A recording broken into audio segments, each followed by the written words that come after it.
नमस्ते। आज म यस ग्रुपमा तपाईलाई पाई डिजिट अर्थात् 3.14 पछिको भ्यालु कसरी याद गर्न सकिन्छ म तपाईलाई के डेमो देखाउँछु यहाँ, अर्थात् यो मेमोराइजेसन कसरी गर्न सकिन्छ भनेर।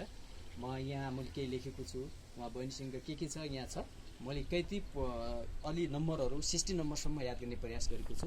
यदि तपाईले यो टेक्निक प्रयोग गर्दै जानुभयो भने तपाई युमेरो भन्दा पनि बढी याद गर्न सक्नुहुन्छ। यो टेक्निक हो, यसमा कुनै पनि जादु पनि छैन, अर्थात् कुनै पनि यो हामीले पहिला नै बाइ बर्थ आएको पनि हैन।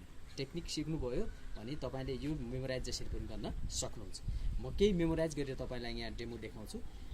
सुरुमा छ 3.14159265 त्यसपछि तपाईको छ 589793 3 पछि तपाईको छ 238426 त्यसपछि तपाईको 433 त्यसपछि तपाईको छ 83 3 पछि तपाईको 2 छ 7950 0 पछि तपाईको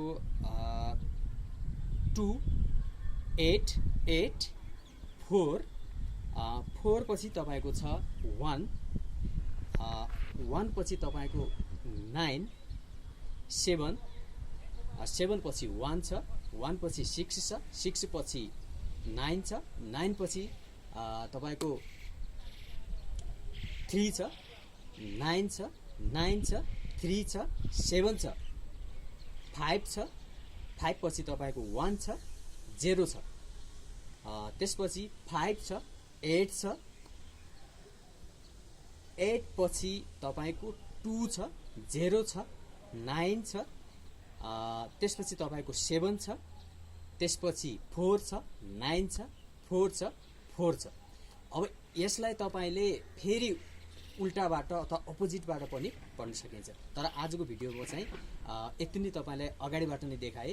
म तपाईलाई यदि चाहिन्छ भने म अपोजिटबाट पनि 100 भन्दा माथि अर्थात् 200 भन्दा माथि पनि याद गरेर देखाउन सक्छु। र आजको भिडियो कस्तो लाग्यो तपाईलाई सबैलाई आफुलाई यस ग्रुपमा इन्भाइट गर्न चाहिँ नबिर्सनु होला। धन्यवाद।